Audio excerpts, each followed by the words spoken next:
আসসালামু আলাইকুম। ইয়াম ফুডিজের আজকের পর্বে আমি আপনাদের সাথে শেয়ার করব আমার খুবই পছন্দের ছোট মাছের একটি পাকোড়ার রেসিপি। এই পাকোড়াটা বিকেলবেলায় নাস্তার সাথেও খাওয়া যায়, তবে ডাল দিয়ে ভাতের সাথে খেতে ভীষণ ভালো লাগে। অনেকেই আছেন ছোট মাছটা কাটাকাটির ঝামেলার জন্য খেতে একদমই পছন্দ করেন না। তাদের জন্য আজকের রেসিপিটা একেবারে পারফেক্ট একটি রেসিপি, কারণ আজকে আমি যে ছোট মাছটা দিয়ে পাকোড়াটা করেছি সেই মাছটা কিন্তু কাটাকাটি করার কোনো ঝামেলা নেই। চলুন তাহলে দেখে নিই কীভাবে তৈরি করবেন।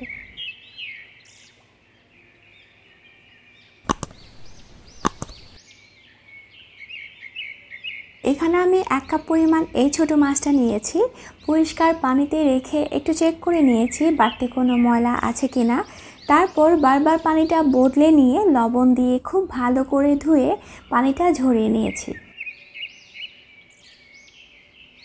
এখন আমি এর মধ্যে দিয়ে দিব হাফ চা চামচ হলুদ গুঁড়ো, হাফ চা চামচ লাল মরিচের গুঁড়ো, হাফ চা চামচ টালা জিরের গুঁড়ো, 2-3টি মিহি করে কেটে রাখা কাঁচামরিচ, একটি মাঝারি সাইজের আলু কুচি, এবার দিয়ে দিচ্ছি একটি মাঝারি সাইজের পেঁয়াজ কুচি, 3 টেবিল চামচের মতো ধনিয়া পাতা কুচি, পরিমাণ মতো লবণ এবং 1/4 চা চামচ চিনি। এখন আমি সব কিছু খুব ভালো করে মাখিয়ে নিব। আর এখানে আমি যে পরিমাণ মশলা ব্যবহার করেছি আপনারা কিন্তু আপনাদের পছন্দ অনুযায়ী বাড়িয়ে কমিয়ে দিতে পারেন।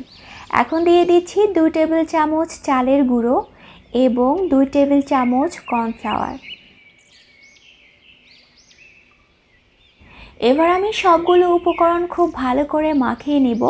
আর মাখানোর সময় যদি আপনাদের কাছে মনে হয় খুব বেশি ছাড়া ছাড়া হয়ে আছে, তাহলে আরও একটু কর্নফ্লাওয়ার মিশিয়ে নিতে পারেন। তবে খুব বেশি কর্নফ্লাওয়ারটা মেশানোর দরকার নেই, তাহলে পাকোড়াটা আবার ক্রিস্পি হবে না। ঠিক এই রকমটা হতে হবে।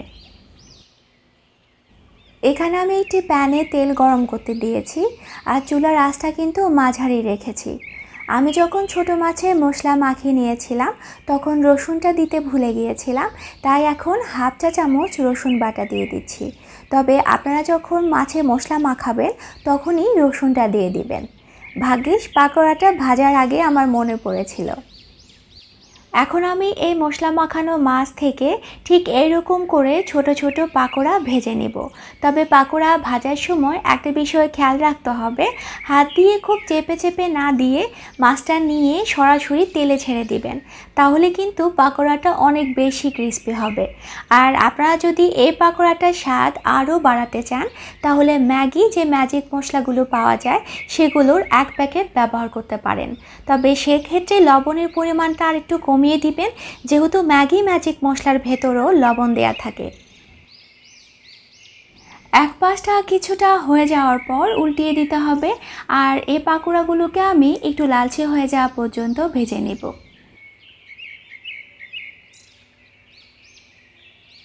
পাকোড়াটা ভাজা হয়ে গিয়েছে, আমি ঠিক এই কালারটা হলেই নামিয়ে নিই। এর চেয়ে বেশি ভাজার দরকার নেই, তাহলে আবার খেতে ভালো লাগে না।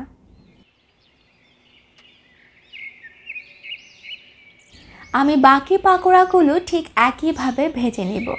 আমার আজকের রেসিপিটা ফলো করে অবশ্যই বাসায় তৈরি করে দেখবেন। রেসিপিটা কেমন লেগেছে সেটা জানাতে কিন্তু একদমই ভুলবেন না। কথা হবে অন্য কোনো ভিডিওতে নতুন কোনো রেসিপি নিয়ে। সে পর্যন্ত ভালো থাকবেন সবাই। আল্লাহ হাফেজ।